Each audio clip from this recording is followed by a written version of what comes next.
नमस्कार, मैं हूं आपके साथ अनुष्का राय और आप देख रहे हैं खबर 24 एक्सप्रेस।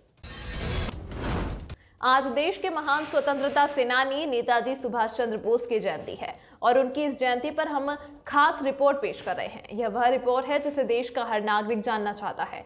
हर कोई जानना चाहता है कि देश के महान नेता की मौत कैसे हुई।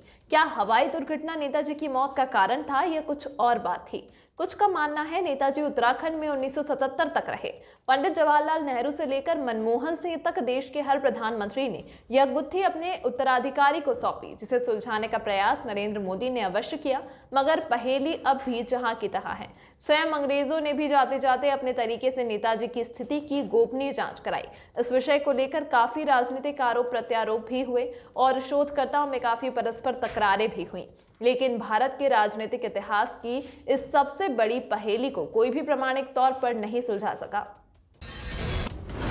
नेताजी से संबंधित लगभग 200 गोपनीय फाइलें सार्वजनिक होने पर भी नेताजी की मौत का रहस्य नहीं सुलझ पाया है। जबकि प्रधानमंत्री नरेंद्र मोदी के नेतृत्व में 2014 में जब एनडीए की सरकार बनी थी तो आशा बंधी थी कि केंद्र में सत्तारूढ़ नई सरकार अपने चुनावी वादे को पूरा कर जब नेताजी से संबंधित फाइलें सार्वजनिक करेगी तो नेताजी की मौत से संबंधित रहस्य की परतें एक के बाद एक खुलती जाएंगी। लेकिन वो महज एक चुनावी जुमला निकला। यह चुनावी वादा भी इसलिए किया गया था ताकि देश की जनता अपने एक महानायक की मौत की सच्चाई जान सके और इस बहाने मोदी को वोट मिल सके। प्रधानमंत्री मोदी ने 14 अक्टूबर 2015 को वे फाइलें सार्वजनिक करने की घोषणा की और उस घोषणा के मुताबिक प्रधानमंत्री कार्यालय ने अवग्रीकृत 33 फाइलों की पहली खेप को 4 दिसंबर को राष्ट्रीय अभिलेखागार के सुपुर्द कर दिया। इसके बाद गृह मंत्रालय ने 37 और विदेश मंत्रालय ने भी 25 फाइलों को पहली खेप के तौर पर राष्ट्रीय अभिलेखागार को सौंप दिया ताकि शोधकर्ता उन फाइलों में छिपी सच्चाई को बाहर निकाल सके। राष्ट्रीय अभिलेखागार ने भी 29 मार्च को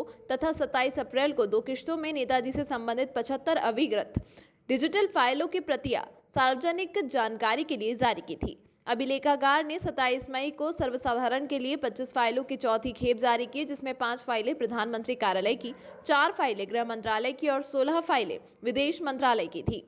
कोलकाता में राज्य सरकार ने 18 सितंबर को नेताजी सुभाष चंद्र बोस से जुड़ी 64 फाइलों को सीडी के रूप में आम लोगों और नेताजी के परिजनों के बीच बांट दिया गया। इन फाइलों से जुड़े 12,744 पेज को डिजिटल रूप में बदला गया है। नेताजी से जुड़ी इन फाइलों को कोलकाता पुलिस म्यूजियम में ही सुरक्षित रखा गया है। लेकिन इतने साल गुजरने के बाद भी खोदा पहाड़ और निकली चुहिया वाली कहावत भी चरितार्थ नहीं हो पाई, क्योंकि इतनी बड़ी कसरत में चुहिया तक नहीं निकली।